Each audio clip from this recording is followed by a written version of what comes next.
I am 92 years old. I have outlived my wife. I have outlived my friends. I have outlived my enemies. And I've outlived the version of myself that used to give a damn about what people thought of me. I am standing at the very edge of the cliff. I can see the bottom. And before I go over, I need to turn around and tell you, the people still back there at the party, what I see. Because you are living a lie. You are walking around with this arrogant, comfortable delusion that you have time. You treat your days like they are cheap, like you have an infinite supply of them in the bank. So I'm here to tell you that you are broke. We are all going to die. You know this intellectually, but you don't know it. You don't feel the cold steel of it against your neck. If you did, you wouldn't be living the way you are. So, let me tell you about a man named Jack. It was 1968. Jack was my best friend. He was smarter than me, better looking than me, and richer than me. He was a shark. We were having a drink one night, celebrating a massive deal he just closed. He was smoking a Cuban cigar, leaning back in his leather chair, and he looked at me and said, "Frank, 5 more years. That's the strategy. I grind for 5 more years. I hit the number. Then I'm done. Then I take Mary to Italy. Then I learn to paint. Then I start living." Jack had a plan. He had a road map. 3 days later, Jack walked out of his office building, grabbed his chest, and hit the sidewalk before he even realized he was falling. Massive heart attack. He was 42 years old. He never went to Italy. He never painted a damn thing. I stood over his casket, and the tragedy wasn't that Jack died. We all die. The tragedy was that Jack spent his entire existence waiting to live. He treated his life like a waiting room for a better future that never arrived. And the cruelest part, I went to his office a week later to clear out his desk. His calendar was booked for the next 6 months. His inbox was full of urgent messages. The world didn't stop because Jack died. His company replaced him in 2 weeks. His clients forgot his name in a year. And right now, looking at you, I see Jack. You are telling yourself the same lie. I'll be happy when I get the promotion. I'll take the trip when the kids are older. I'll forgive my brother when he apologizes. Let me give you a hard fact from a 92-year-old man. There is no later. There is only now. And if you are trading your now for a later that isn't guaranteed, you are making the worst bet in the history of gambling. Let's talk about your stuff. I look at your generation. You are obsessed with accumulation. You buy things you don't need, with money you don't have, to impress people you don't even like. I live in a small room now. I have a bed. I have a chair. I have a picture of my wife. I used to have a big house. I used to have luxury cars. I used to have a garage full of toys. And I am telling you, with the absolute clarity of the end game, it is all garbage. I have been to a lot of funerals. I have never, not once, seen a U-Haul trailer following a hearse. When you die, your kids are going to hire a stranger to come into your house and throw 90% of your precious stuff into a dumpster. The other 10%, they'll sell at a yard sale for quarters. That is the sum total of your materialism. Future trash. So why are you putting yourself down so far to buy it?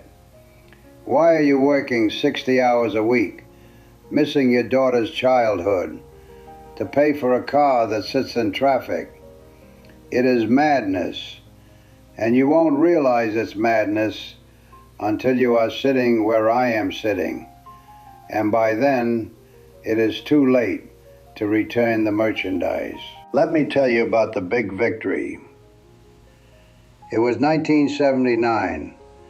I won the Businessman of the Year award in my city. Big banquet, black tie.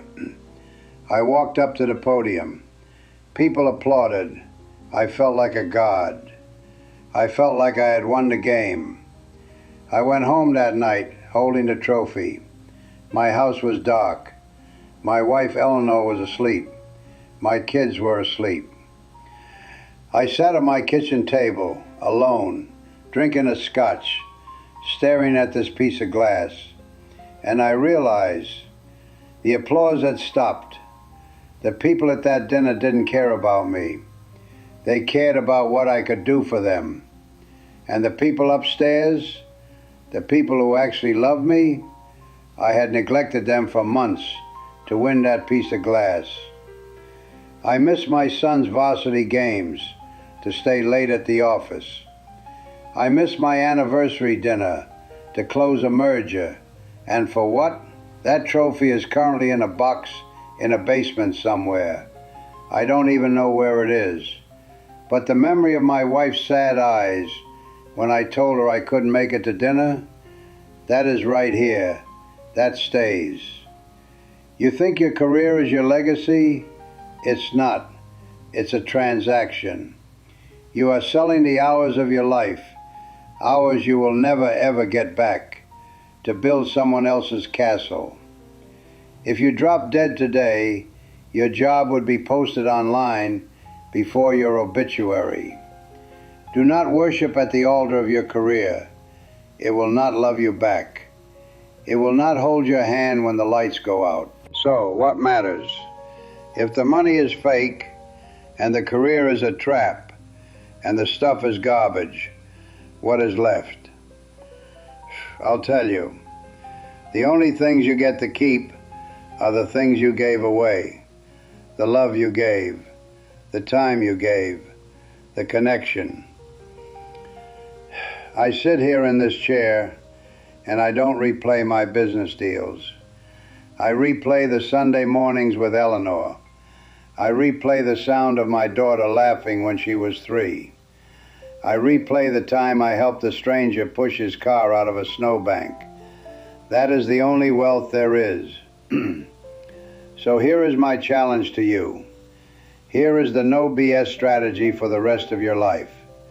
Number 1, kill your ego. You are so terrified of looking foolish. You don't take the risk. You don't start the business. You don't ask the girl out.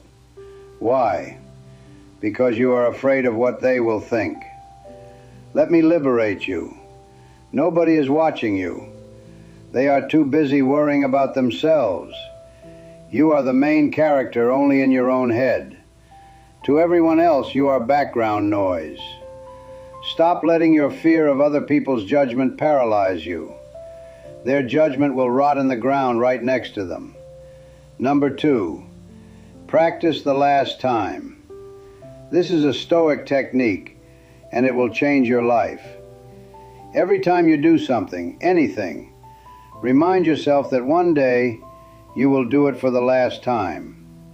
One day you will pick up your child for the last time. One day you will kiss your spouse for the last time. One day you will drink a cup of coffee for the last time. You don't know when that day is. It could be 10 years from now. It could be today. If you live with that knowledge, you will never take a moment for granted again. You will taste the coffee. You will hold the hug a little longer. Number 3, wake up. I'm 92. My back hurts. My eyes are dim. But you have the golden ticket.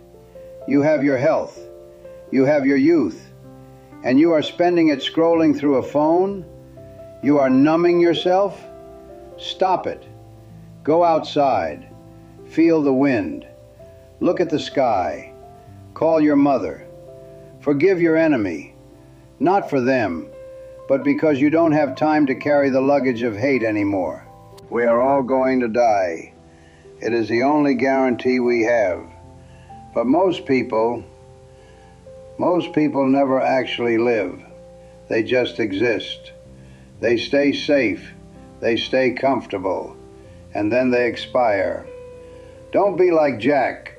Don't wait for the 5-year plan. Eat the good food. Buy the plane ticket. Say, I love you first. Because the clock is ticking. Can you hear it? That is the sound of your life running out. Don't let it run out empty. I'm tired now. Go live.